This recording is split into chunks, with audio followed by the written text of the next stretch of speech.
अभी Karnataka high court की नई जजमेंट आई है मेंटेनेंस को लेके। देखिए क्या होता है कि मेंटेनेंस का कानून ये कहता है कि अगर वाइफ अपने आप को मेंटेन नहीं कर सकती है तो वो उसको मेंटेनेंस का अधिकार है। तो ऐसा ही केस हुआ था, बट उन केसेस का क्या जहाँ पे बिल्कुल सेटलमेंट हो गई है, वाइफ खुद अलग रह रही है, हस्बैंड अलग रह रहा है, तो ऐसे में क्या कोर्ट मेंटेनेंस फिर भी ग्रांट करेगा? और काफ़ी डिले के बाद वाइफ ने कोर्ट को अप्रोच किया है, क्या कोर्ट फिर भी मेंटेनेंस ग्रांट करेगा?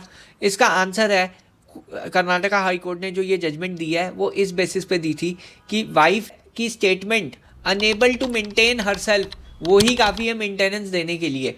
अगर वाइफ खुद से अलग रह रही है और वो एक तरीके से डाइवोर्स नहीं हुआ, दोनों पार्टीज का म्यूचुअल कंसेंट में कोई डाइवोर्स नहीं हुआ, वो अलग ही रह रही है, कोई बात नहीं, पर हस्बैंड के ऊपर ओनस होता है कि वो प्रूव करे कि वो खुद अपनी मर्जी से रह रही है। बट वो मेंटेनेंस का अधिकार तब प्राप्त कर लेगी क्योंकि उसने ये बोल दिया कोर्ट में कि वो अपने आप को मेंटेन नहीं कर पा रही है, यानी अपना भरण पोषण नहीं कर पा रही है।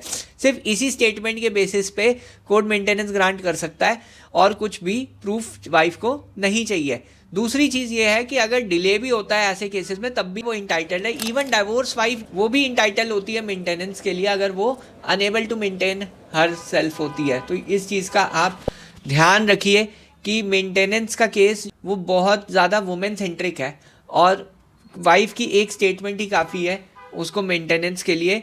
अगर वाइफ ने री मैरिज नहीं किया, इवन आफ्टर डिवोर्स, चाहे वो खुद से सेपरेट रह रही है, तब भी मेंटेनेंस मिलेगा। ये सुप्रीम कोर्ट की कई जजमेंट्स कहती हैं और ये अभी कर्नाटका हाई कोर्ट ने भी बोला है। तो ये जजमेंट अगर आपको चाहिए तो जो कमेंट बॉक्स में जजमेंट आप लिख दीजिए, मैं आपको ये जजमेंट का लिंक प्रोवाइड कर दूंगा। Thank you very much.